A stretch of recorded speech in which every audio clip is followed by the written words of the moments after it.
परमेश्वरः गुरु साक्षात् परं ब्रह्म तस्मै श्री गुरवे नमः. ആദരണീയരെ, പ്രിയപ്പെട്ടവരെ, ഇന്നിവിടെ വന്ന് ഈ ശിവപാർവതി ചൈതന്യം തുടിച്ചു നിൽക്കുന്ന ഈ ക്ഷേത്രാങ്കണത്തിൽ നിൽക്കുമ്പോൾ ഇവിടെ വന്ന് രണ്ട് വാക്ക് പറയാൻ കഴിയുന്നത് എൻ്റെ ഒരു ഭാഗ്യമായി ഞാൻ കരുതുന്നു. ഇതുപോലെ ഒരു കുടുംബസംഗമം കഴിഞ്ഞിട്ടാണ് ഞാൻ ഇങ്ങോട്ട് വരുന്നത്. കഴിഞ്ഞിട്ട് എന്ന് പറഞ്ഞാൽ ഒക്ടോബർ 1-ാം തീയതി നവമി ദിവസം ഇതേപോലെ ഒരു കുടുംബസംഗമം കഴിഞ്ഞിട്ടാണ് ഞാൻ വരുന്നത്.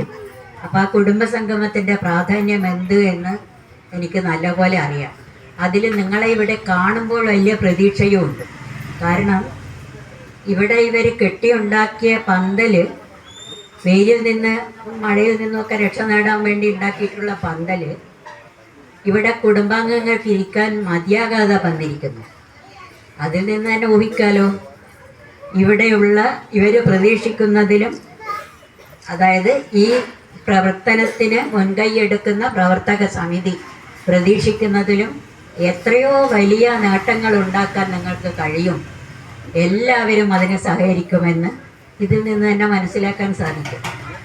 കെട്ടിയുണ്ടാക്കിയ പന്തൽ പോരാതെ മതിയാവുമ്പോൾ അപ്പം നിങ്ങളുടെ പ്രവർത്തനവും അതേപോലെ മുന്നോട്ട് പോയാൽ ഇത് സാധിക്കുമെന്നുള്ളത് തീർച്ചയാണ്.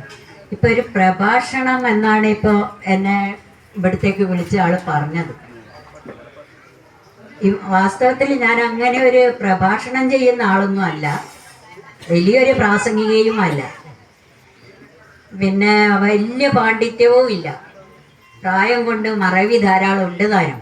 അപ്പം ഇതെല്ലാം ഉള്ള ആൾ എന്തിനാ അങ്ങോട്ട് വന്നതെന്നുള്ള ചോദ്യം നിങ്ങളെ മനസ്സിലുണ്ടായിട്ടുണ്ടെങ്കിൽ അതിന് കാരണങ്ങളുണ്ട്. ഒന്നാമത് എന്നെ ക്ഷണിച്ചത് എൻ്റെ വളരെ പ്രിയപ്പെട്ട ഒരു ശിഷ്യനാണ്, രാജു. രാജു എന്നേ എനിക്കറിയുള്ളൂ, വേറെ എന്തെങ്കിലും പേരുണ്ടോ എന്ന് എനിക്കറിയില്ല. കാരണം ഞാൻ രാജു എന്നാണ് എന്നെ വിളിക്കുന്നത്. അപ്പോൾ രാജു പറഞ്ഞാൽ എനിക്കത് നിഷേധിക്കാൻ വയ്യ. അതിനെന്താ കാരണം എന്ന് ചോദിച്ചാൽ, ശിഷ്യൻ എന്നുള്ളതിലേറെ ഒരമ്മയോടുള്ള അവകാശവും അധികാരവും സ്വാതന്ത്ര്യവും ആശ്രയഭാവവും എല്ലാം കാണിച്ച ഒരു ശിഷ്യനായിരുന്നു.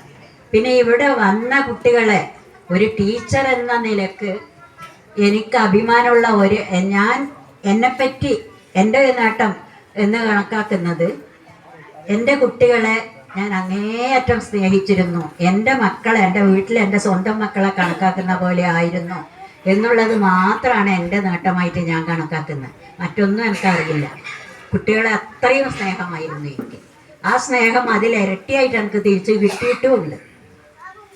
അതേപോലെ തന്നെയാണ് രാജു പറഞ്ഞാൽ എനിക്ക് നിഷേധിക്കാൻ വയ്യ എന്ന് ഞാൻ പറഞ്ഞത്.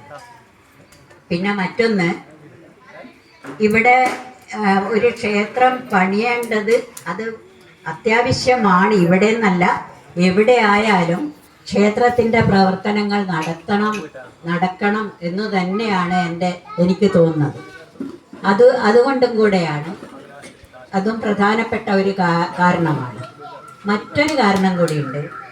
ഞാനവിടെ എന്താ പറയണ്ടേ, വിജയദശമി ദിവസം എൻ്റെ കുടുംബക്ഷേത്രത്തിൽ പോയി ദേവിയെ, എൻ്റെ അമ്മയെപ്പോലെ എല്ലാവർക്കും ദേവി അമ്മ തന്നെയാണ്, ആ അമ്മയെ കണ്ട് തൊഴുത് അനുഗ്രഹം വാങ്ങി വളരെ ഉല്ലാസവതിയായിട്ടുള്ള, അതായത് സന്തോഷം നിറഞ്ഞ ഒരു മനസ്സോടെ വീട്ടിലെത്തിയപ്പോഴാണ് രാജുവിൻ്റെ വിളി വന്നത്.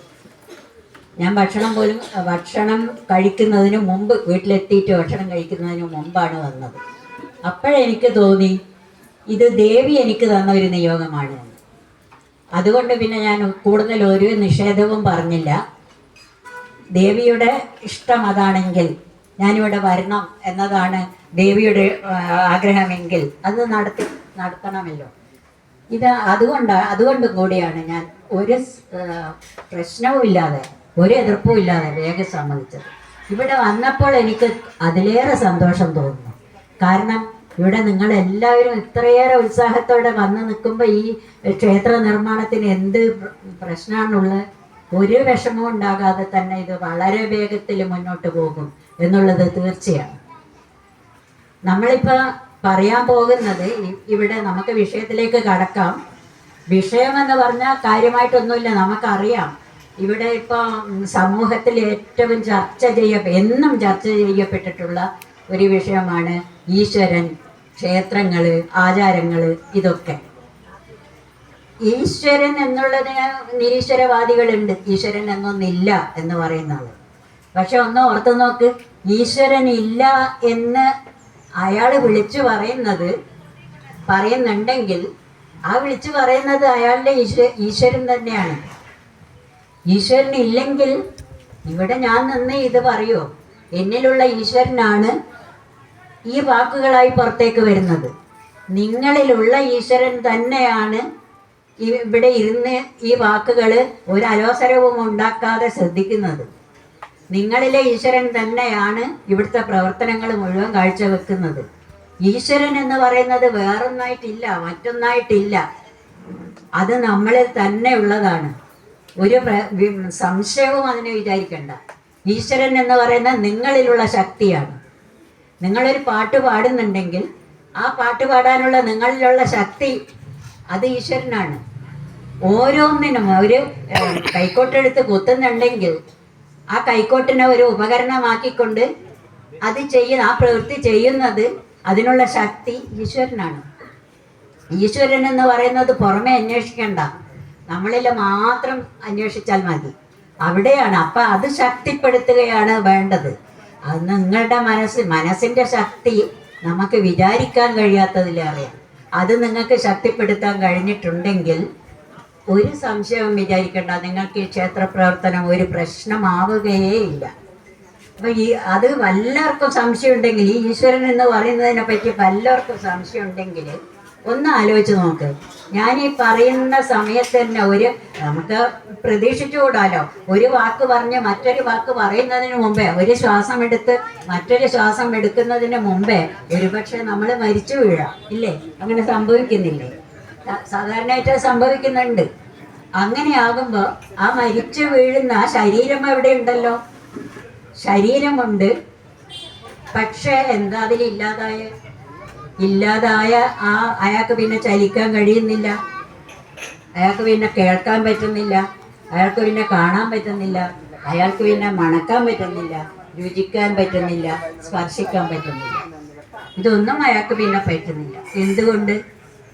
ആ ശക്തി, ആ ഈശ്വരൻ അയാളിൽ നിന്ന് പോയി. പിന്നെയുള്ളത് ആ ശരീരം മാത്രമാണ്. ആ ശരീരം വന്നത് ഈ പ്രകൃതിയിൽ നിന്നാണ്. പ്രകൃതിയാണ് ശരീരം. പ്രകൃതിയിലുള്ള പഞ്ചഭൂതങ്ങൾ മാത്രമാണ് നമ്മളുടെ ശരീരത്തിൽ. ആലോചിച്ച് നോക്ക്, മണ്ണിലുള്ള പഞ്ചഭൂതങ്ങൾ അറിയാലോ, ഭൂമി, ജലം, അഗ്നി, വായു, ആകാശം. ഇതാണ് പഞ്ചഭൂതങ്ങൾ. ഇതിൽ ഭൂമിയിൽ നിന്നുണ്ടാകുന്ന സസ്യങ്ങളും പിന്നെ കായ്കനികളും ഒക്കെ ഭക്ഷിച്ചിട്ടാണ് നമ്മളുടെ ഈ ശരീരം ഉണ്ടാകുന്നത്, ഈ മാംസനിബദ്ധമായ ശരീരം ഉണ്ടാകുന്നത്. അപ്പൊ ഭൂമി നമ്മളിലുണ്ട്. അപ്പൊ ചോദിക്കും, മാംസം മാത്രം കഴിക്കുന്നവരോ? മാംസം മാത്രമായിട്ട് കഴിക്കുന്നവരുണ്ടാവില്ല, എന്നാലും അത് കൂടുതൽ മാംസഭോജികളോ. മാംസഭോജികൾ കഴിക്കുന്നതും ചെടികൾ തിന്നുന്ന മൃഗങ്ങളുടെ മാംസമാണ്. ഇനി അതും അല്ലെങ്കിൽ പോലും എന്തായാലും അടിസ്ഥാനപരമായിട്ട് മണ്ണിൽ നിന്ന് വരുന്നതാണ് എല്ലാം. അപ്പൊ അത് മണ്ണ് നമ്മളുടെ ശരീരത്തിലുണ്ട്. ജലം നമ്മളുടെ ശരീരത്തിലില്ലേ? വേർപ്പായിട്ട് ഒഴുകുന്നത് എന്താ? നമ്മളുടെ ശരീരത്തിൽ നിന്ന് മൂത്രമായിട്ട് പുറത്തു പോകുന്ന എല്ലാം ജലമാണല്ലോ. ജലമുണ്ട്. പിന്നെ ഉള്ളത് വായു, അതുണ്ടെന്ന് നമുക്ക് അഗ്നി ഉണ്ടെന്നുള്ളത് തീർച്ചയാണ്. ശരീരത്തിന് ചൂടില്ലേ? ജഠരാഗ്നി കൊണ്ടല്ലേ നമ്മൾ കഴിക്കുന്ന ആഹാരം ദഹിക്കുന്നത്. അപ്പം അഗ്നിയും ഉണ്ട്. പിന്നെ വായു സംശയമില്ല. ആ വായു ശ്വസിച്ചിട്ടും ഉള്ളിലേക്ക് വായു പോയിട്ടും ആ വായു പുറത്തേക്ക് പോയിട്ടുമാണ് നമ്മൾ ജീവിക്കുന്നത് തന്നെ. അപ്പം ഈ 4 പഞ്ചഭൂതങ്ങളിൽ ഈ 4 എണ്ണം ഉണ്ടെങ്കിൽ ഇവയെല്ലാം നിലനിൽക്കുന്നത് ആകാശത്തിലാണ് താനും. ഏറ്റവും ലഘുവായിട്ടുള്ള, വളരെ ഏറ്റവും സ്ഥൂലത കുറഞ്ഞ ആകാശത്തിൽ ആണ് നിലനിൽക്കുന്നത്.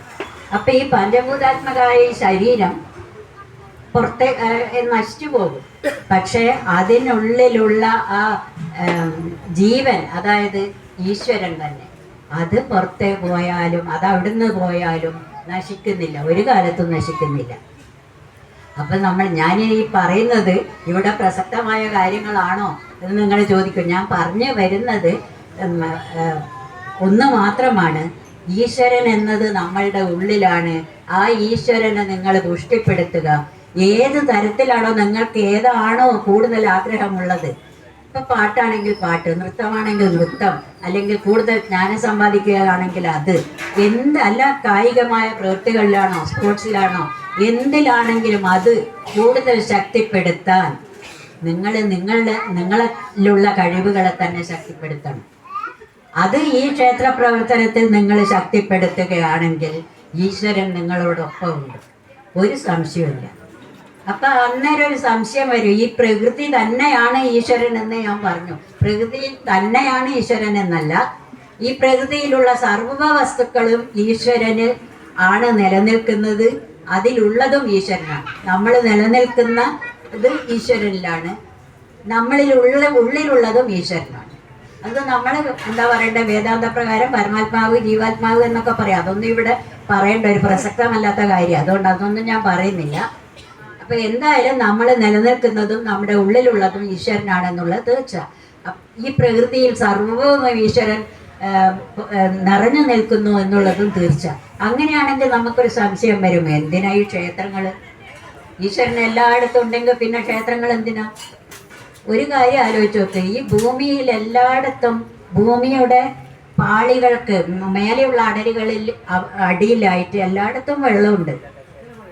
പക്ഷെ നിങ്ങൾ അടുപ്പിൽ പാത്രം വെക്കുമ്പോൾ അരിയിടാൻ പാത്രം നോക്കി നടന്ന് പാത്രവും കൊണ്ട് പോയിട്ട് വെള്ളം കുഴിച്ചെടുക്കുക? പറ്റില്ലല്ലോ. ആ വെള്ളത്തിന് നമ്മൾ എന്ത് ചെയ്യണം? അധ്വാനിച്ച് കുഴിച്ച് കിണറാക്കി അവിടെ വെള്ളം കെട്ടി നിൽക്കണം. അപ്പൊ ഈ ശക്തിയെ, ഈ പ്രകൃതിയിലുള്ള ശക്തിയെ നമ്മളുടെ മനസ്സിന്റെ ധ്യാനം കൊണ്ടും മനസ്സിന്റെ കഴിവ് കൊണ്ടും ആവാഹിച്ചെടുത്ത് ഒരു ക്ഷേത്രത്തിൽ ആ വിഗ്രഹത്തിൽ നമ്മൾ പ്രതിഷ്ഠിക്കുകയാണ് ചെയ്യുന്നത്. ഓർത്ത് നോക്ക്, നിങ്ങളെല്ലാവരും ഗുരുവായൂർ പോയിട്ടുള്ളവരായിരിക്കും, ഒരു സംശയമില്ല. ഗുരുവായൂരിൽ ഉണ്ണിക്കണ്ണനെ ഒരു നോക്ക് എന്ന് പറഞ്ഞാൽ നമുക്കറിയാം. ഇപ്പം 5-8 മണിക്കൂർ കാത്തു നിന്നിട്ട് ശ്രീകോവിലിൻ്റെ ഉള്ളിൽ ആ തിരുമുമ്പിൽ ഒന്ന് എത്തിയാൽ ഒരര നിമിഷം മാത്രമേ നമുക്ക് കാണാൻ കഴിയൂ, അല്ലേ? പക്ഷെ ആ അര നിമിഷം അല്ലെങ്കിൽ ആ ഒരു നിമിഷം നമ്മൾ അനുഭവിക്കുന്ന ഒരു സുഖമുണ്ടല്ലോ, അത് മാത്രം മതി. പിന്നെ കഴിയുന്ന ഏറ്റവും അടുത്ത് എപ്പോഴാണോ കഴിയുന്ന അവിടെ രണ്ടാമതും പോയിട്ട് ഇതേപോലെ 5-8 മണിക്കൂർ ക്യൂ നിൽക്കാൻ. നമുക്കത് നമ്മളെ മനസ്സിലുള്ളതാണ്. പക്ഷെ എന്തേ, അതിൻ്റെ പടിഞ്ഞാറ് നടയിലും കിഴക്കേ നടയിലും എല്ലാം ഉള്ള എല്ലാ ഷോപ്പുകളിലും കൃഷ്ണ വിഗ്രഹങ്ങൾ നിറഞ്ഞു നിൽക്കുന്നുണ്ടല്ലോ. അവിടെ എന്താ നമുക്ക് തോന്നാത്ത? ഈ ഗുരുവായൂർ ഉണ്ണിക്കണ്ണന് എന്താ പറയണ്ടത്, നൂറ്റാണ്ടുകളായിട്ട് തപശക്തിയുള്ള പൂജാരിമാര്, മേൽശാന്തിമാര് പൂജ ചെയ്ത് അവരുടെ പ്രാണനെ ആവാഹിച്ച് ആ ബിംബത്തിലേക്ക് പ്രവേശിപ്പിച്ച് പൂജ ചെയ്യുന്നതാണ്. അവിടെയുള്ളവര് തൻ്റെ പ്രാണനെ തന്നെയാണ് ഇതിലേക്ക് കൊണ്ടുപോകുന്നത്. ഇവിടെ നമ്മൾ അവിടെ ക്യൂ നിന്നിട്ട് പോയി കാണുന്നത് നമ്മളുടെ മനസ്സിന്റെ ശക്തിയാണ് അവിടെ പ്രതിഫലിക്കുന്നത്. നോക്ക്, ഗുരുദേവര്, ശ്രീനാരായണ ഗുരുദേവൻ കണ്ണാടി പ്രതിഷ്ഠയാണ് ചെയ്തത് പല സ്ഥലത്തും. എന്തേ കണ്ണാടി പ്രതിഷ്ഠക്ക് പ്രാധാന്യം? നമ്മളെ കാണാൻ, നമ്മളിലുള്ള ഈശ്വരനെ കാണാനാണ്. നമ്മളുടെ ഈശ്വരന്റെ പ്രതിഫലനമാണ് ആ കണ്ണാടിയിൽ കാണുക. അപ്പൊ ഈ ഗുരുവായൂരും ശബരിമലയിലും അതുപോലെ ഒരുപാട് ജനങ്ങൾ കൂടിച്ചേരുന്ന അമ്പലങ്ങളുടെ വല്ലാത്തൊരു ചൈതന്യമില്ല അവിടെയൊക്കെ. ആ ചൈതന്യത്തെ എന്താ, അതേപോലെ ഉണ്ണിക്കണ്ണനുള്ള ഗുരുവായൂരെ അതേ പൂജകൾ ചെയ്യുന്ന വേറെ ഏതെങ്കിലും തിരക്കൊന്നും ഇല്ലാത്തൊരു അമ്പലത്തിൽ അത്ര ചൈതന്യം നിങ്ങൾക്ക് തോന്നിയെന്ന് വരില്ല. കാരണം ഈ വരുന്നവരുടെ ഒക്കെ മനസ്സിന്റെ ചൈതന്യമാണ് അവിടെ കൂടി നിൽക്കുന്നത്. അപ്പൊ അതിന് ശക്തി കൂടും. അപ്പൊ നിങ്ങൾക്ക് അതുകൊണ്ടാണ് ആ ക്ഷേത്രങ്ങൾ വേണമെന്ന് ഞാൻ ഉറപ്പിച്ച് പറയുന്നത്. അതാണ് കാരണം. ആ ക്ഷേത്രങ്ങൾ നമുക്ക് ശക്തി തരും. അവിടെ പോയി പറഞ്ഞ് എനിക്കിത് സാധിക്കും, ഞങ്ങളിത് ചെയ്യും എന്ന് ഒരുമിച്ച് നിങ്ങളൊരു കൂട്ടമായി നിന്നിട്ടൊന്ന് മനസ്സോട്ട് പറഞ്ഞു നോക്ക്, നിങ്ങൾക്ക് സാധിക്കും. അത് ഒരു സംശയമില്ല. എനിക്ക് കഴിയുമെന്ന് എനിക്ക് തീർച്ചയായിട്ട് ക്ഷേത്രത്തിൻ്റെ മുമ്പിൽ പോയി നിന്നിട്ട് എനിക്കത് ഉള്ളിൽ എൻ്റെ തോന്നിയിട്ടുണ്ടെങ്കിൽ എനിക്കത് സാധിക്കുമെന്നുള്ളത് തീർച്ചയാണ്. ഒരു സംശയവും അതിന് വേണ്ട. അപ്പം ക്ഷേത്രങ്ങൾ ഉണ്ടായിരിക്കണം, അതിനൊരു സംശയവുമില്ല. ആ ക്ഷേത്രങ്ങൾ നമുക്ക് ശക്തി തരുമെന്നുള്ളതിനും ഒരു സംശയവുമില്ല. ഇതിന് ഒരുപാട് ഉദാഹരണങ്ങളുണ്ട്, അനുഭവങ്ങൾ. ഗുരുവായൂരെ കാര്യം പറയുമ്പോൾ തന്നെ എനിക്ക് ഉറപ്പിച്ച് പറയാൻ കഴിയും, ഒരുപാട് അനുഭവങ്ങൾ എനിക്ക് തന്നെ ഉണ്ടായിട്ടുണ്ട്. പക്ഷെ അത് മറ്റുള്ളവരുമായിട്ട് ഷെയർ ചെയ്യാൻ ഞാൻ ഇഷ്ടപ്പെടുന്നില്ല. കാരണം ഇങ്ങനെ ഒരു വേദിയിൽ ഇഷ്ടപ്പെടുന്നില്ല. ഒറ്റക്കൊറ്റക്കായിട്ടാണെങ്കിൽ പറയായിരിക്കും. എന്തുകൊണ്ടാണെന്നറിയോ? എന്ത് കിർക്കായി പറയുന്നത്, ഇതൊക്കെ സംഭവിക്കുന്നതാണ് എന്നേ മറ്റുള്ളവർ പറയും. അതെന്തിനാ അങ്ങനെ പറയിപ്പിക്കേണ്ട ആവശ്യമില്ല. നമുക്കുള്ള അനുഭവം നമുക്കറിയാലോ. അതുകൊണ്ട് ആ അനുഭവം ഉണ്ടായാൽ നമുക്ക് ആത്മവിശ്വാസത്തോടെ മുമ്പോട്ട് പോകാനും കഴിയും, മറ്റുള്ളവരെ നമ്മളുടെ കാര്യങ്ങൾ പറഞ്ഞ് ഫലിപ്പിക്കാനും കഴിയും. അതുകൊണ്ട് ക്ഷേത്രങ്ങൾ ഉണ്ടായിരിക്കണം എന്നുള്ളത് തീർച്ചയാണ്, ഒരു സംശയവും അതിന് നിങ്ങൾ വിചാരിക്കേണ്ട. മറ്റൊരു കാര്യം കൂടി, ഈ ക്ഷേത്രങ്ങളുണ്ടല്ലോ ഇന്നത്തെ കാലഘട്ടത്തിൻ്റെ ഒരു അനിവാര്യതയാണ്. ഇത് മൺമറഞ്ഞു പോയ നിങ്ങളുടെ കാരണവന്മാരോട് അല്ലെങ്കിൽ മൺമറഞ്ഞു പോയവരോട്, ഇപ്പം ഇവിടെ ഒരുപാട് പേരുടെ 2-3 സ്ത്രീകളാണ് എനിക്ക് അഭിമാനം തോന്നുന്നു. ആ സ്ത്രീകൾ ചെയ്ത പ്രവൃത്തി ഉണ്ടല്ലോ, അവർക്ക് വേണ്ടിയല്ല. ആലോചിച്ച് നോക്ക്, അത്രയും വലിയ ത്യാഗം. വീട്ടിൽ സുഖമായി കഴിഞ്ഞുകൂടാനും ഭക്ഷണം കഴിക്കാനുള്ള വഴി ഉണ്ടായിട്ട് പോലും ഈ അമ്പലം ഇവിടെ നിലനിർത്താൻ വേണ്ടി മറ്റുള്ളവരുടെ മുമ്പിൽ പോയി കൈനീട്ടി അവിടെ നിന്ന് വാങ്ങി, പൈസ വാങ്ങി, അത് അമ്പലത്തിന് വേണ്ടി ഉപയോഗിച്ച് അവിടെ വിളക്ക് കത്തിച്ച് ആ ചൈതന്യം നിലനിർത്തണം എന്നുള്ള ഒരൊറ്റ ആഗ്രഹത്തോടു കൂടി ഇവിടെ ചെയ്തിട്ടുള്ള 2-3 സ്ത്രീകളുണ്ടെങ്കിൽ നിങ്ങൾ അവരുടെ പേരിൽ എത്രത്തോളം അഭിമാനിക്കാം നിങ്ങൾക്ക്. അവരാണ് വാസ്തവത്തിൽ ഈ കുടുംബത്തിൻ്റെ, ഭാവി കുടുംബത്തിൻ്റെ ഐശ്വര്യം കാത്തുരക്ഷിച്ചത്. അപ്പം ഞാൻ അതാണ് പറയുന്നത്, നിങ്ങളിപ്പോൾ ഈ ക്ഷേത്രം കാലഘട്ടത്തിൻ്റെ അനിവാര്യതയാണെന്ന് ഞാൻ പറഞ്ഞല്ലോ. നിങ്ങളുടെ ആ മൺമറഞ്ഞു പോയവരോട് ഇന്ന് ഈ ക്ഷേത്രം നശിച്ചു കാണാൻ അവരാരെങ്കിലും, അവരുടെ ആത്മാവ് എന്ന് പറയുന്നൊന്നുണ്ടെങ്കിൽ അവർക്ക് എത്ര വേദന ഉണ്ടാകും. അവരുടെ ആ വേദന നിങ്ങളിൽ പ്രതിഫലിക്കും, നിങ്ങൾക്ക് നാശങ്ങൾ ഉണ്ടാക്കും. നിങ്ങൾ ആരെങ്കിലും ഒരാളെ ഒരു വാക്ക് കൊണ്ട് ഉറപ്പിച്ചോളൂ. നിങ്ങൾ ഈ ഞാൻ പറയുന്നത് ഒരു വാക്ക് കൊണ്ട് നിങ്ങൾ ആരുടെയെങ്കിലും മനസ്സിനെ കീറി മുറിച്ചിട്ടുണ്ടെങ്കിൽ സംശയം വിചാരിക്കണ്ട, അതേ ദുഃഖം പിന്നെ നിങ്ങൾ ഒരിക്കലും അനുഭവിക്കേണ്ടി വരും. ഉറപ്പിച്ചോളൂ, ഒരു സംശയവും അതിനില്ല. എന്തെങ്കിലും നിങ്ങളുടെ പ്രവൃത്തി, നിങ്ങളുടെ വാക്ക് മറ്റൊരാളുടെ വേദനിപ്പിക്കാൻ ഇടയാക്കരുത്. ഈ മരിച്ചുപോയ അല്ലെങ്കിൽ മൺമറഞ്ഞു പോയ ഇത്രയും വിശുദ്ധരായിട്ടുള്ള ആൾക്കാരെ, അവരെ നിങ്ങൾ ഓർമ്മിക്കണം. അപ്പം നിങ്ങളുടെ ഈ പ്രവർത്തനം ഉണ്ടല്ലോ, അത് മൺമറഞ്ഞു പോയ തലമുറകളോടുള്ള ഒരു കടമ്പീട്ടലാണ്. വരാൻ പോകുന്ന തലമുറകളോടുള്ള ഒരു നിങ്ങൾക്കുള്ള ഒരു കടപ്പാടുമാണത്. ഓർമ്മിച്ചോളൂ, മൺമറഞ്ഞു പോയവരോടുള്ള കടമ്പീട്ടലാണ് ഇനി വരുന്ന തലമുറയോടുള്ള കടപ്പാട്. ഈ വരുന്ന തലമുറയോടുള്ള മൺമറഞ്ഞു പോയവരെ ഞാൻ പറഞ്ഞു, അവരെ നിങ്ങൾ എന്നും ഓർക്കണം. അവർക്ക് വേണ്ടി നിങ്ങൾ ഓർമ്മിച്ചിട്ട് അവർ തുടങ്ങി വെച്ച പ്രവർത്തനങ്ങൾ നിങ്ങൾ പൂർത്തിയാക്കുകയും വേണം. അതാണ് അവരോടുള്ള കടപ്പാട്. ഇത് ഞാൻ പറയുമ്പോൾ എനിക്ക് എൻ്റെ അമ്മയെയാണ് ഓർമ്മ വരുന്നത്. ഞങ്ങളുടെ ഒരു കുടുംബക്ഷേത്രം നശിച്ചുപോയി, തീരെ ഒന്നുമില്ലാതെയായിപ്പോയി. അത് മുസ്ലിംസിന് വിറ്റുപോയി. അവരാണ് അത് പിന്നെ അത് വാങ്ങിയത്, മറ്റാരും വാങ്ങൂലല്ലോ. അങ്ങനെ നശിച്ചു പോയിട്ട് കുടുംബത്തിൽ മുഴുവൻ ഏത് വിങ്ങിൽ പോയാലും, ഏത് താവഴിയിലുള്ള എവിടെയൊക്കെ, അങ്ങ് ഡൽഹിയിലും വിദേശങ്ങളിലും ഒക്കെ ഞങ്ങളുടെ കുടുംബക്കാരുണ്ടായിരുന്നു. അവരൊക്കെ തന്നെ, എൻ്റെ അമ്മയാണ് അന്ന് ഞാൻ ഓർമ്മിക്കുന്ന സമയത്ത്, അന്ന് തറവാട്ടിൽ മൂത്ത പ്രായമുള്ള ആൾ. അവരെല്ലാം അമ്മയോട് വന്ന് പറയും, ഇങ്ങനെ ഇത്രയും വിഷമമുണ്ട്, അതുകൊണ്ട് വല്യമ്മ ഒന്നെന്തെങ്കിലും ചെയ്യണം. നമ്മുടെ എല്ലാം പ്രശ്നം വെക്കുമെല്ലാം പറയുന്നത് ഇതാണ്, കുടുംബക്ഷേത്രത്തിൻ്റെ ആകെ മുടിഞ്ഞു പോയിരിക്കുന്നത്, എന്തെങ്കിലും ചെയ്യണം. പക്ഷെ അമ്മ അപ്പോഴേക്ക് കിടപ്പിലായി പോയിരുന്നു. ഒരു വീഴ്ച പറ്റിയിട്ട് കാല് നടക്കാൻ പറ്റാതെ ആയിപ്പോയിരുന്നു. അമ്മ എന്നെ വിളിച്ചു. എന്നിട്ട് അമ്മ എന്നോട് പറഞ്ഞു, മോളെ ഇത് എല്ലാവരും ഒന്ന് കാർഡുകൾ അയച്ചാൽ മതി, കാർഡുകൾ അയച്ചിട്ട് നമ്മളെ കുടുംബാംഗങ്ങളെ ഒന്ന് വരുത്തണം, എന്നിട്ട് നമുക്കത് തുടങ്ങണം എന്ന്. ക്ഷേത്രം പുതുതായിട്ട് സ്ഥാപിക്കണം. ഇതുപോലെയല്ലേ ഇത് ഞാൻ പറഞ്ഞു, ഇവിടെ ഞാൻ വന്നപ്പോൾ ഇവിടെ ശിവ ചൈതന്യം, ശിവ പാർവതി ചൈതന്യം ഇവിടെ നിറഞ്ഞു നിൽക്കുന്നുണ്ട്. അതുപോലെയല്ല, അന്ന് അതെല്ലാം നശിച്ചു പോയിരിക്കുന്നു. അങ്ങനെയുള്ള ആ ക്ഷേത്രം പുതുക്കി പണിയണം. അതിനു വേണ്ടി നീ ഒന്ന് ഇനീഷ്യേറ്റീവ് എടുക്കണം. ഞാൻ പറഞ്ഞു, അമ്മ പറയുമ്പോൾ എനിക്ക് എന്താ പറയേണ്ടതെന്ന് എനിക്ക് അറിഞ്ഞൂടായിരുന്നു. ഞാൻ പറഞ്ഞു, അമ്മ പറയുന്നത് എന്തും ഞാൻ അനുസരിക്കാം. പക്ഷെ ഒന്ന് ഓർത്ത് നോക്ക്, ഇന്ന് ഒറ്റ തറവാട്ടിനാണ് ഈ ഇത് മുഴുവനുള്ളത്, ദുരിതങ്ങൾ മുഴുവനുള്ളത്. ഒരുപാട് ദുരിതങ്ങൾ ഉണ്ടായിരുന്നു. നമ്മളത് തുടങ്ങി. ഞാൻ മരിക്കുന്നത് വരെ, എൻ്റെ കണ്ണടയുന്നത് വരെ ഞാനത് പരിപാലിക്കാം. തുടങ്ങിയിട്ട് ഞാനത് പരിപാലിക്കാം. പക്ഷെ ഞാൻ പോയി കഴിഞ്ഞാൽ ആ ക്ഷേത്രത്തിന് പിന്നെ ആരെങ്കിലും അത് പരിപാലിക്കുമോ എന്ന് എനിക്ക് ഉറപ്പ് പറയാൻ പറ്റില്ല.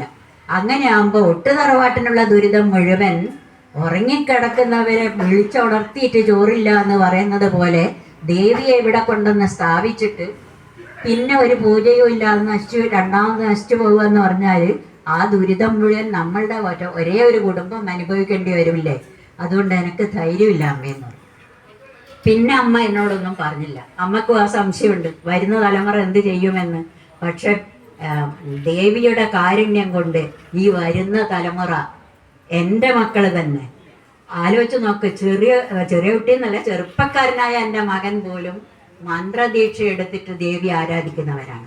ഒരു നിമിഷം പോലും ഒഴിവില്ലാത്ത വിധത്തിൽ ഭയങ്കര തിരക്ക് പിടിച്ച ജോലി ചെയ്യുന്ന എൻ്റെ കുട്ടി ഇതിന് സമയം കണ്ടെത്തും. 3 മണി മുതൽ, രാവിലെ 3 മണി മുതൽ 8 മണി വരെ. 8 മണി കഴിഞ്ഞാൽ പിന്നെ അവന് രാത്രി 11 ചിലപ്പോൾ 12. വിദേശങ്ങളും ഉള്ളവരായിരിക്കും കസ്റ്റമേഴ്സ്. അപ്പോൾ രാത്രി ആയിരിക്കും പണിയെടുക്കേണ്ടി വരിക. അതൊക്കെ ചെയ്യുന്ന ആളും ഇപ്പോഴിത് ചെയ്യുന്നു. ഞാനത് പറയുന്നത് ഒരു പൊങ്ങച്ചം പറയല്ല കേട്ടോ. ഞാനത് പറയുന്നത് നിങ്ങളെ അതിനെപ്പറ്റി നിങ്ങളത് മനസ്സിലാക്കണം എന്നുള്ളത് കൊണ്ടാണ്. അന്ന് ഞാൻ അവനോട് ഒരു ചെറിയ കുട്ടിയായിരുന്ന കാലത്ത് ഒരു നിർബന്ധവും ഞാൻ പറഞ്ഞിട്ടില്ല. ഒരിക്കലും അവനോടൊന്ന് പ്രാർത്ഥിക്കണമെന്നോ അമ്പലത്തിൽ പോകണമെന്നോ എൻ്റെ കുട്ടികളോട് ആരോടും ഞാൻ പറഞ്ഞിട്ടില്ല. പക്ഷെ ഞാനത് ചെയ്യും. ഞാനത് ചെയ്യുമ്പോൾ കുട്ടികൾ സ്വാഭാവികമായിട്ടും അത് അനുകരിക്കും. അങ്ങനെ അവർ കൊണ്ടുപോയി പുതിയത്. ഇപ്പം ഞാനല്ലെങ്കിൽ പോലും ഇപ്പം ഞാൻ അതാ പറയുന്നത്. ഇന്ന് അവിടുത്തെ പ്രസിഡന്റ്, അമ്പലത്തിൻ്റെ പ്രസിഡന്റ് ഞാൻ തന്നെയാണ്.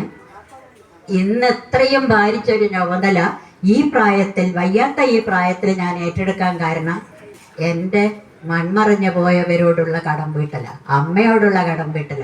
ഓരോ പ്രവൃത്തി ചെയ്യുമ്പോഴും ഞാൻ അതാണ് ആലോചിക്കുക. ഞാനിത് പറയുന്നത് എൻ്റെ സ്വന്തം കാര്യം പറയുന്നത്, നിങ്ങൾക്കുള്ള അനുഭവങ്ങൾ നിങ്ങൾക്ക് വരും, അങ്ങനെ തന്നെയുള്ള അനുഭവങ്ങൾ നിങ്ങൾക്കുണ്ടാകും എന്ന് പറയാനാണ്. വരും തലമുറയോടുള്ള കടപ്പാടാണെന്ന് പറയാൻ കാരണം എന്താ? ആലോചിച്ച് നോക്ക്. നമ്മളെ കുട്ടികളെ പറ്റി നമുക്ക് എന്തെങ്കിലും എന്താ പറയണ്ടേ വിശ്വാസമുണ്ടോ? പരിപൂർണ വിശ്വാസമുണ്ടോ? അവരെ നമ്മൾ എങ്ങോട്ടാ അയക്കുന്നത്? അവരെ നമ്മളുടെ അടുത്ത് നിന്ന് പുറത്തേക്ക് പോയാൽ അവരെങ്ങനെയാണ് ജീവിക്കുന്നത്? നമുക്ക് വല്ല വിശ്വാസമുണ്ടോ? ഇന്നത്തെ കാലഘട്ടത്തിൽ നമ്മുടെ കുട്ടികൾ, അപ്പം നിങ്ങൾ പറയും ഏറ്റവും നല്ല സ്കൂളുകളിലാണ് അവർ പോകുന്നത്, അവിടെ ടീച്ചേഴ്സ് ഉണ്ട്, അവരെ വേണ്ട പോലെ നയിച്ചോളൂ. മിഥ്യാധാരണയാണ്. സ്കൂളുകളിൽ നന്നായിട്ട് പഠിപ്പിക്കുന്നുണ്ട്. ഇന്നത്തെ ടീച്ചേഴ്സിന് കുട്ടികൾക്കും 1 മിനിറ്റ് പോലും ഒഴിവില്ലാത്ത വിധത്തിൽ തിരക്കാം. അവർ നല്ല പ്രവർത്തനം തന്നെയാണ് കാഴ്ചവെക്കുന്നത്. പക്ഷെ എന്ത് പ്രവർത്തനം? ഭൗതികമായ നേട്ടങ്ങൾ, പണം ഉണ്ടാക്കാനുള്ള വിദ്യകൾ, അത് മാത്രമാണ് പഠിക്കുന്നത്. അതുകൊണ്ടാണ് നമ്മൾ ഇന്നത്തെ ഇത്രയും കുഴപ്പം വരുന്നത്. മത്സരത്തിൻ്റെ നാളുകളായിപ്പോൾ കടമത്സരങ്ങളാണ്. എങ്ങനെയാണ് ഏറ്റവും കൂടുതൽ പണം ഉണ്ടാക്കുക? കൂടി കുമിഞ്ഞു കൂടുന്ന പണം. ഇപ്പം ദാരിദ്ര്യം എന്ന് പറയുന്ന ഒന്നില്ല പോട്ടെ, പക്ഷെ ഏറ്റവും പണം കൂടുതൽ സമ്പാദിക്കുക, എന്നിട്ട് പിന്നെ അതിൽ മടുപ്പുണ്ടാവുക. ആ മടുപ്പുണ്ടായിട്ട് വല്ല സാഹചര്യങ്ങളിൽപ്പെട്ട്, കൂട്ടുകെട്ടുകളിൽപ്പെട്ട് കഞ്ചാവും അങ്ങനെയുള്ള ലഹരി പദാർത്ഥങ്ങൾ ഉപയോഗിക്കാൻ തുടങ്ങുക. അതിന് കാത്തു നിൽക്കുന്ന ഒരുപാട് പേരുണ്ട്. മുട്ടായി കൊടുത്തിട്ട് ചെറിയ മക്കളെ, നഴ്സറിയിൽ പോകുന്ന കുട്ടികളെ ആകർഷിക്കുന്നവരുണ്ട്. അവർക്ക് പണം കൂടുതൽ കിട്ടാൻ വേണ്ടിയിട്ടാണ് അവരത് ചെയ്യുന്നത്. അങ്ങനെയുള്ള ഒരു കാലഘട്ടത്തിൽ നമുക്ക് ചെയ്യാവുന്ന ഒരേ ഒരു ഇതിനുള്ളൊരു എന്താ പറയണ്ട, ഒരു എന്തെങ്കിലും ഒരു പ്രതിവിധി വേണമല്ലോ. ആ പ്രതിവിധി അവരെ ധാർമ്മികമായിട്ട് മനസ്സിന് ബലമുള്ളവരാക്കുകയില്ല. ധാർമ്മികതയുടെ ബാലപാഠങ്ങൾ നിങ്ങളുടെ കുട്ടികൾക്ക് നിങ്ങൾ വീട്ടിൽ നിന്ന് തന്നെ കൊടുക്കണം. അത് സ്കൂളിൽ നിന്ന് കിട്ടുന്നില്ല. പലപ്പോഴും ഞങ്ങളൊക്കെ പഠിച്ചിരുന്ന കാലത്ത്, കോൺവെന്റിലാണ് പഠിച്ചിരുന്നത്, അന്ന് എനിക്ക് ഓർമ്മയുണ്ട്, ആഴ്ചയിൽ 2 പീരീഡ് ഉണ്ട് മോറൽ സയൻസ്. ഈ മോറൽ സയൻസ് ക്ലാസ്സിൽ എങ്ങനെ നന്നായി ജീവിക്കണമെന്നാണ് പഠിച്ചത്. അപ്പം നിങ്ങളുടെ കുട്ടികൾ എല്ലാം പണം സമ്പാദിക്കണം, പണമില്ലാതെ ജീവിക്കാനൊന്നും പറ്റില്ലല്ലോ. ഏറ്റവും കൂടുതൽ പണം സമ്പാദിക്കണം, വളരെ പോഷായിട്ട് തന്നെ ജീവിക്കുകയും വേണം. അസൗകര്യങ്ങളൊന്നും സഹിച്ച് അല്ല ജീവിക്കേണ്ടത്. സുന്ദരമായ ഒരു ജീവിതം, കിട്ടിയ ജീവിതം, മനുഷ്യ ജീവിതം നമുക്ക് കിട്ടിയത് വളരെ സുന്ദരമായിട്ട് തന്നെ കഴിയണം. പക്ഷെ അത് നന്മയുടെ പാതയിലൂടെ ആയിരിക്കണം. ആ ബാലപാഠം നിങ്ങളുടെ കുട്ടിയുടെ മനസ്സിൽ നിങ്ങൾ ഉണ്ടാക്കിയിട്ടുണ്ടെങ്കിൽ ഒരു സംശയമില്ല, അവൻ തെറ്റായ വഴിയിലേക്ക് പോവില്ല. അപ്പം അതിനും കൂടി ഈ ക്ഷേത്രം ഏറ്റവും ഫലപ്രദമാണ്. ക്ഷേത്രം എന്ന് പറയുന്നത് അവൻ്റെ മനസ്സിനെ ബലപ്പെടുത്താൻ. ഇപ്പം നിങ്ങൾ ചോദിക്കും, ഒരു ക്ഷേത്രത്തിൽ വന്ന് തൊഴുന്നത് കൊണ്ട് എന്താ കുട്ടിക്ക് സംഭവിക്കുന്നത്? തീർച്ചയായും സംഭവിക്കും. തെറ്റായ പാതയിലൂടെ പോകാൻ പാടില്ല എന്നും, എനിക്ക് ഈ ഭഗവാൻ തന്ന ജീവിതമാണ്, അത് ഞാൻ ഏറ്റവും നന്നായി ജീവിച്ചു തീർക്കണമെന്നും അവൻ അറിഞ്ഞും കൊണ്ടൊന്നുമല്ല, പക്ഷെ അവൻ്റെ ഉപബോധ മനസ്സിൽ ആ ഒരു വിത്ത് ഇട്ടിട്ടുണ്ടാവും. അത് വളർന്നോളും. അങ്ങനെ അവൻ തെറ്റിലേക്ക് പോകില്ല. അവനോ അവളോ, ഇന്ന് പെൺകുട്ടികളാണ് ഏറ്റവും അധികം തെറ്റിലേക്ക് പോകുന്നത്. അവർക്ക് കിട്ടിയ സ്വാതന്ത്ര്യം, ഒരുപാട് സ്വാതന്ത്ര്യം ഉണ്ടല്ലോ. ആ സ്വാതന്ത്ര്യം എങ്ങനെ ഉപയോഗിക്കണമെന്ന് അവർക്കറിയില്ല. മാത്രമല്ല, പെൺകുട്ടികളെ അവർ വളരെ ലോലഹൃദയരാണ്, മനസ്സിന് വലിയ കട്ടി ഉണ്ടാവില്ല. അപ്പം അവരെ ആകർഷിച്ച് തെറ്റായ വഴിയിലേക്ക് നയിക്കാനും ആളുകൾക്ക് വേഗം കഴിയും. അതുകൊണ്ട് അവർ കൂടുതൽ വഷളാകുന്നുണ്ട്. ഇപ്പം നമുക്ക് ശ്രദ്ധിക്കാനുള്ളത്, ഈ ക്ഷേത്രത്തിൻ്റെ ഒരു കാര്യം കൂടെ ഞാൻ പറയട്ടെ, എൻ്റെ അനുഭവത്തിൽ നിന്ന് പറയുകയാണ്. ഞാൻ പറഞ്ഞല്ലോ ഇപ്പം ഞങ്ങളുടെ കുടുംബക്ഷേത്രത്തിനെ പറ്റി. ഞാനന്ന് പറഞ്ഞു, നേരത്തെ ഞാൻ പറഞ്ഞു, ദുരിതങ്ങൾ ഒരുപാട് തറവാട്ടിൽ. നിങ്ങൾ ഓർത്ത് നോക്കണം, വലിയ ജമ്മിമാരായിട്ട് ജീവിച്ച എൻ്റെ അമ്മയൊക്കെ 18 വയസ്സിൽ അമ്മ കച്ചോളിയോദയനൊക്കെ എഴുതുന്ന കാലത്ത്, അന്ന് പോലും അമ്മ ഊണ് കഴിഞ്ഞാൽ എഴുന്നേറ്റ് കോലയിലും പിന്നെ വടക്കേപ്പത്തെ വരാന്തയിലുണ്ടല്ലോ, അവിടെ പോയി നിൽക്കേ ഉള്ളൂ. കാര്യസ്ഥം വന്ന് കൈയിൽ വെള്ളം ഒഴിച്ചു കൊടുക്കണം, എന്നാലാണ് കൈ കഴുകുക. വെള്ളം കിണ്ടിയിലെടുത്ത് ഒഴിച്ചു കൊടുത്താൽ. അങ്ങനെയുള്ള ഒരു കുടുംബം, അങ്ങനെയുള്ള കുടുംബം എന്ന് എൻ്റെ കുടുംബത്തിനെ പറ്റി മാത്രമല്ല ഞാൻ പറയുന്നത്, തറവാട് മുഴുവൻ അങ്ങനെ ജന്മിത്വത്തിൻ്റെ ഇതിൽ നിൽക്കുന്ന തറവാട് നശിച്ച് ദാരിദ്ര്യത്തിൻ്റെ ഇതിലേക്ക് പോയി. അങ്ങനെയുള്ള ആ കുടുംബം ഇപ്പം നമ്മൾ അമ്പലം പണിത് അവിടെ ദേവിയെ സങ്കല്പിച്ച്, ആദ്യം സങ്കല്പിച്ചത് ദുർഗയല്ല, ഭദ്രകാളിനെയായിരുന്നു. ഭദ്രകാളിയാണ് ഞങ്ങളുടെ ദൈവം. പക്ഷെ ശാക്തേയ മുടിഞ്ഞ തറവാടായിരുന്നു ഞങ്ങളുടെ. ശാക്തേയ ഭഗവതിയെ സങ്കല്പിക്കണമായിരുന്നു. അതിന് ഇവർക്ക് ധൈര്യം വന്നില്ല. പക്ഷെ ഒരിക്കൽ ഒരുപാട് ദുരിതങ്ങൾ പിന്നെ ഉണ്ടായി. വളരെ ചെറിയ കുട്ടികളുടെ മരണം, ചെറിയ കുട്ടികളെന്ന് പറഞ്ഞാൽ എഞ്ചിനീയറിംഗ് കോളേജിലും പിന്നെ ഡിഗ്രിക്കും ഒക്കെ പഠിക്കുന്ന, അങ്ങനെയുള്ള പെട്ടെന്നുള്ള മരണം, അപകട മരണങ്ങൾ, ഇങ്ങനെ ഒരുപാട് ദുരിതങ്ങൾ പിന്നെ ആവർത്തിച്ചപ്പോൾ രണ്ടാമത്, അന്ന് ഞാനും ഉണ്ടായിരുന്നു കമ്മിറ്റി, വിളിച്ച് സ്വർണ്ണ പ്രശ്നമല്ല, താമ്പൂല പ്രശ്നം നടത്തി. അപ്പോഴാണ് പറഞ്ഞത്, ശാക്തേയ ഭഗവതിയുടെ മൂഷിച്ചലുണ്ട്, ആ ശാക്തേയ ഭഗവതിയെ നിങ്ങളിവിടെ പ്രതിഷ്ഠിച്ച് പൂജകൾ ചെയ്ത് കുടുംബാംഗങ്ങൾ തന്നെ മന്ത്രദീക്ഷ എടുത്താൽ മാത്രമേ ഇതിനൊരു ശമനം ഉണ്ടാവൂ എന്ന് പറഞ്ഞു. അപ്പം ഞങ്ങളത് ചെയ്തു. കാരണം വല്ലാത്ത ദുരിതത്തിൽ ഏർപ്പെട്ട് പോകുമ്പോൾ നമ്മൾ എന്ത് പരിഹാരവും ചെയ്തു പോകും, വിശ്വാസം ഉണ്ടായാലും ഇല്ലെങ്കിലും. അങ്ങനെ അത് നിങ്ങളിപ്പോൾ ഞാനിപ്പം നേരത്തെ പറഞ്ഞതുപോലെ കൂട്ടപ്രാർത്ഥന നടത്തി ദേവിയോട് പിന്നെ ക്ഷമ യാചിച്ചു, എന്നിട്ട് ശാക്തേയം പ്രതിഷ്ഠിച്ചു. പറഞ്ഞാൽ നിങ്ങൾ വിശ്വസിക്കില്ല, ഇന്ന് വന്ന മാറ്റം കുടുംബത്തിനൊട്ടാകെ എല്ലാ തറവാട്ടിലും. ഇന്ന് ഞാൻ ഇപ്പോൾ പറഞ്ഞ പോലെ, നിങ്ങളിപ്പോൾ കുടുംബസംഗമത്തിന് വന്നതുപോലെ അന്ന് കുടുംബസംഗമത്തിന് വന്ന 100-600 പേരുള്ള തറവാടാണ് ഞങ്ങളുടെ. ഈ 600 പേരും അതിലുള്ളവർ എന്നോട് വന്നിട്ട് പറഞ്ഞ്, എത്ര നന്ദിയാണ് നിങ്ങളോട് പറയേണ്ടത് എന്ന് പറഞ്ഞിട്ട്, ഓരോരുത്തരും അവരുടെ സാമ്പത്തികമായ മെച്ചം മാത്രമല്ല, കുടുംബാംഗങ്ങൾ തമ്മിലുള്ള പെരുമാറ്റത്തിൽ വന്ന വ്യത്യാസം, വഴക്കില്ലാത്ത വീടുകൾ, അന്യോന്യം കലഹിക്കാത്ത വീടുകൾ, അത് വലിയ കാര്യമല്ലേ. നമ്മളൊരു വീട്ടിൽ എന്നും കലഹാണെങ്കിൽ എന്ത് സമാധാനം ഉണ്ടാവുക. അപ്പം അതൊക്കെ അവരെന്നോട് വന്ന് പറഞ്ഞപ്പോൾ എനിക്ക് ശരിക്കും പറയാ വെച്ചാൽ എനിക്ക് കണ്ണിൽ വെള്ളം വന്നുപോയി. കാരണം ഞാനതിനൊട്ടും അർഹയല്ല. എന്നിട്ട് പോലും അവരുടെ വിചാരം നമ്മളിത് എല്ലാ പ്രവർത്തനങ്ങളും അവിടുന്ന് ഇങ്ങനെ ചെയ്യുന്നതുകൊണ്ട് ഇവരാണ് ഇത് ചെയ്യുന്നത് അങ്ങനെ മാറ്റങ്ങൾ വരും എന്നുള്ളത് തീർച്ചയാണ്. അത്ഭുതങ്ങൾ സംഭവിക്കും, ഒരു സംശയമൊന്നുമില്ല. അതുകൊണ്ട് പ്രിയപ്പെട്ടവരെ, നിങ്ങൾ ഒരു കാര്യം മാത്രം ചെയ്യുക. നിങ്ങളുടെ മക്കളെ ഈ നേർവഴിക്ക് നയിക്കാനുള്ള ഒരു ഉപാധിയായിട്ട് നിങ്ങൾ ഈ ക്ഷേത്രത്തെ ഉപയോഗപ്പെടുത്തുക. ഒരു സംശയവുമില്ല. ഇവിടെയുള്ള ശിവചൈതന്യം, ഇവിടെ ഞാൻ പറഞ്ഞു ഭൈരവനുണ്ട്. ഭൈരവൻ എന്ന് പറഞ്ഞാൽ ചുടലവാസിയായ ശിവനാണ്.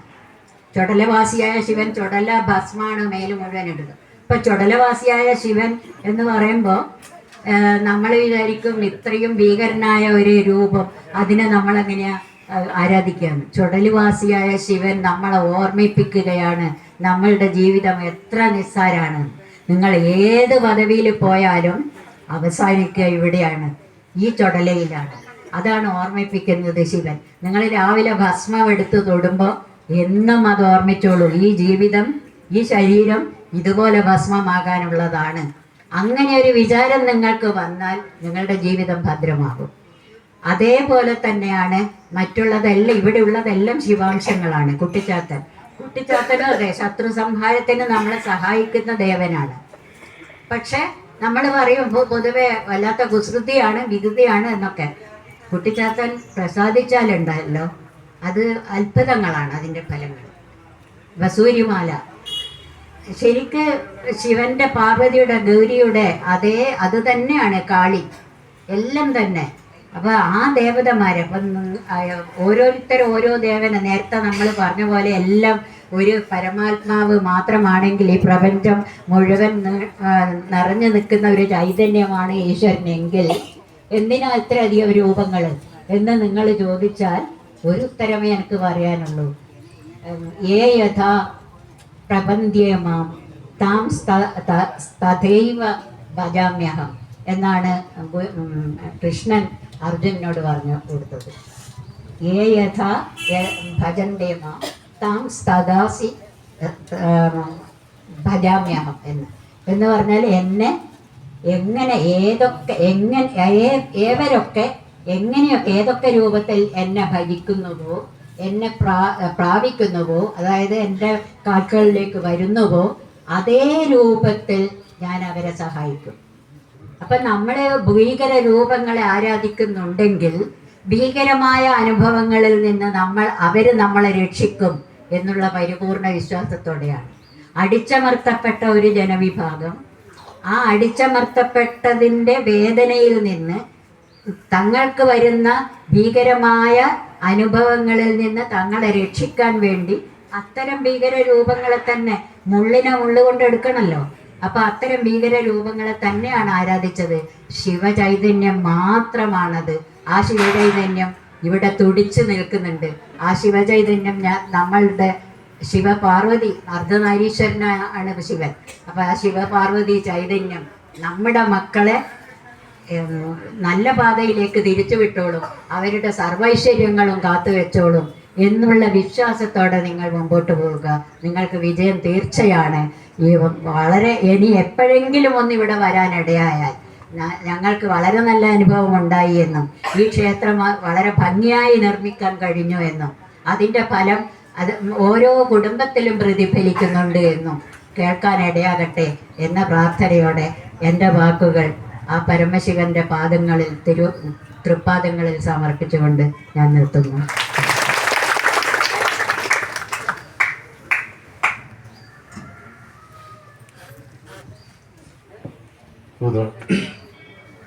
അടുത്ത നമ്മുടെ കാര്യപരിപാടി